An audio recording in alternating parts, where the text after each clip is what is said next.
सभी स्नेही जनों एवं सुधी साधकों को सादर वंदे। जय श्री कृष्ण। श्रीमद् भगवद गीता अध्याय 6, छठा अध्याय आत्मसंयम योग, जिसे ध्यान योग भी कहा जाता है। और आज का श्लोक है श्लोक संख्या 37। आइए इसका पठन वाचन करें और फिर इसके सुंदर सरल सार भाव को जानने समझने का प्रयास करते हैं। अर्जुन उवाच अयति श्रद्धयोपेतो योगाचलितमानसः अप्राप्य योग संसिद्धिं कांगतिं कृष्ण गच्छति। इसका सरल शाब्दिक अर्थ इस प्रकार है। अर्जुन बोले, हे श्री कृष्ण, जो योग में श्रद्धा रखने वाला है किंतु संयमी नहीं है, इस कारण जिसका मन अंत काल में योग से विचलित हो गया है, ऐसा साधक योग की सिद्धि को अर्थात भगवत साक्षात्कार को न प्राप्त होकर किस गति को प्राप्त होता है। यानी Arjun said, Krishna, what becomes of the aspirant who, though endowed with faith, has not been able to subdue his passions and whose mind is therefore diverted from yoga at the time of death, and who thus fails to reach perfection in yoga, means God realization। तो 36वें श्लोक में भगवान ने, यानी इसके पहले वाले श्लोक में भगवान ने कहा था कि जिसका मन वश में किया हुआ नहीं है, ऐसे पुरुष द्वारा योग दुष्प्राप्य है, और वश में किए हुए मन वाले प्रयत्नशील पुरुष द्वारा साधन से, यानी किसी अच्छे उपाय से उसका प्राप्त होना सहज है। यह मेरा मत है। तो इस श्लोक में अब योग भ्रष्ट पुरुष की क्या गति हो सकती है, इसके संबंध में और उसके उभय भ्रष्ट होने की शंका को लेकर भी भगवान से अर्जुन प्रश्न करते हैं। उभय भ्रष्ट मतलब एक तरफ तो सांसारिक सुखों का भोग नहीं कर पाया क्योंकि वो योग पथ पे आगे बढ़ चला था, और दूसरी तरफ वो परमात्म साक्षात्कार भी नहीं कर सका क्योंकि विचलित हो गया बीच में ही।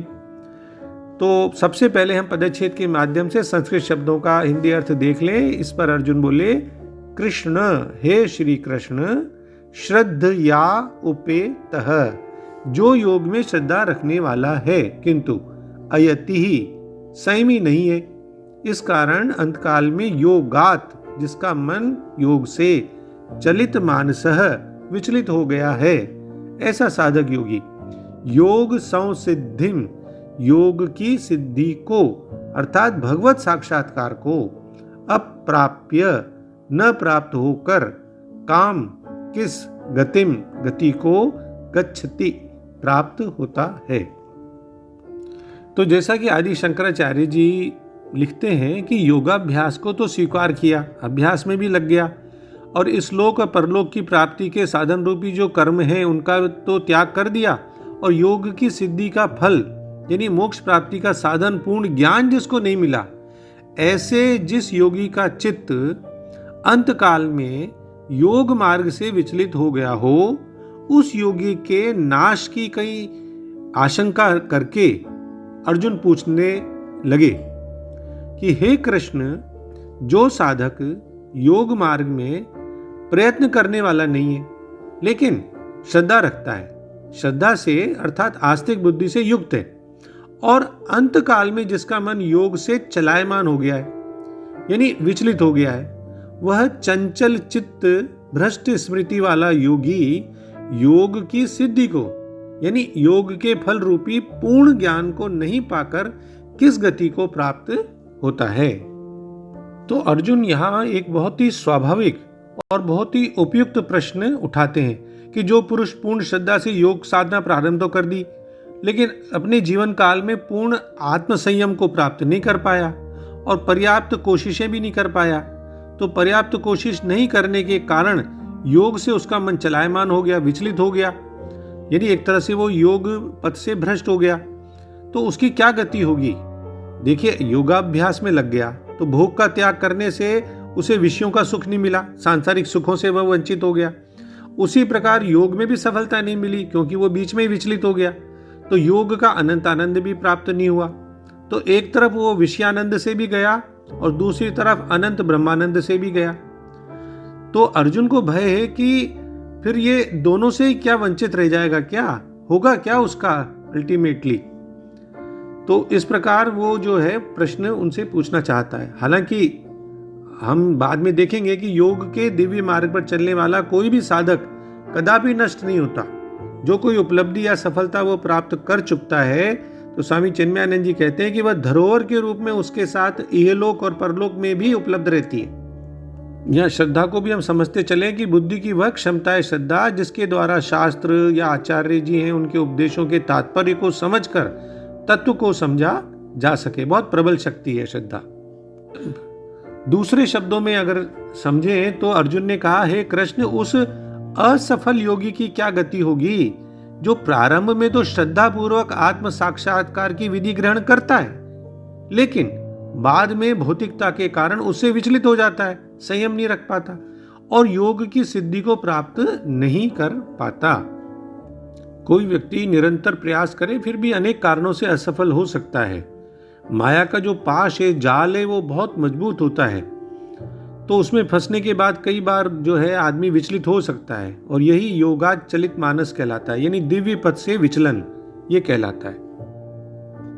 तो अर्जुन के पूछने का तात्पर्य इस प्रकार मालूम होता है कि देखिए, वो योगाभ्यास के पथ पे आगे बढ़ा तो उसने पाप करना छोड़ा, तो संसारिक विषयों से मुंह मोड़ा, तो फिर वो जो है नरकों में तो जा नहीं सकता।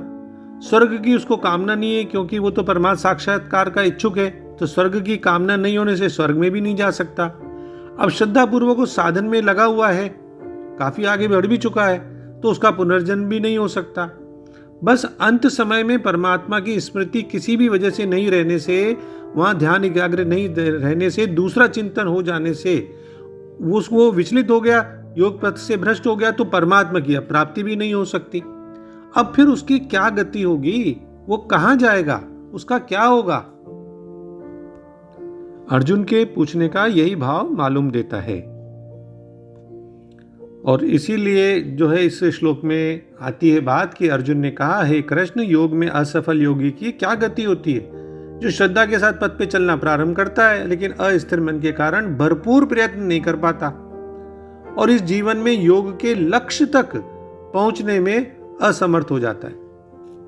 भगवत प्राप्ति की यात्रा तो उसने श्रद्धा के साथ प्रारंभ की हुई होती है, किंतु यदि ऐसे साधक आवश्यक प्रयास नहीं करते और अयति ही आलसी से बन जाते हैं, तब उनका मन बेचैन रहता है। तो ऐसे साधक अपने जीवन में इस यात्रा को पूर्ण करने में असमर्थ रहते हैं। अर्जुन ऐसे साधकों का भाग्य जानना चाहता है।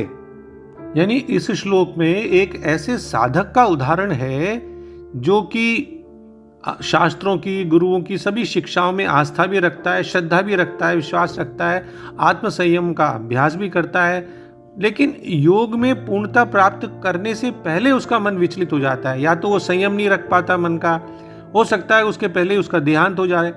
तो उस व्यक्ति का क्या होगा, वो कहाँ जाएगा, क्या उसका कोई भविष्य है या उसे सब कुछ नए सिरे से शुरू करना होगा? क्या उसका अभी तक किया हुआ संघर्ष बेकार जाएगा? क्या उसके सारे प्रयास व्यर्थ हो जाएंगे? तो ये एक बहुत ही स्वाभाविक शंका है और गहरी शंका है कि क्या वो इस जीवन में कभी पूर्णता भी प्राप्त कर पाएंगे, ऐसे कोई और साधक शुरुआत करें तो ऐसे योगी बहुत कम देखने को मिलते हैं जो इस जीवन में भी सर्वोच्च लक्ष्य प्राप्त करने के लिए दृढ़ संकल्पित होते हैं। तो अर्जुन का प्रश्न निर्विवाद रूप से बहुत प्रासंगिक है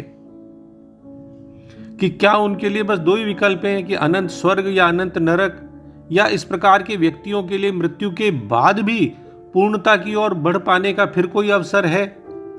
तो अंत में हम डॉक्टर राधा कृष्णन जी के सरल शब्दों में भी इस श्लोक का भाव समझ लें कि अर्जुन ने कहा, हे कृष्ण, जो व्यक्ति श्रद्धावान होते हुए भी चंचल मन वाला होने के कारण अपने आप को वश में नहीं कर पाता है और योग में सिद्धि प्राप्त नहीं कर पाता है, अब उसकी क्या दशा होती है।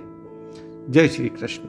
ओम श्री कृष्णार्पणमस्तु। डॉक्टर बी के शर्मा के प्रणाम और किसी भी भूल अथवा त्रुटि के लिए क्षमा। सर्वे भवन्तु सुखिनः, सर्वे सन्तु निरामया।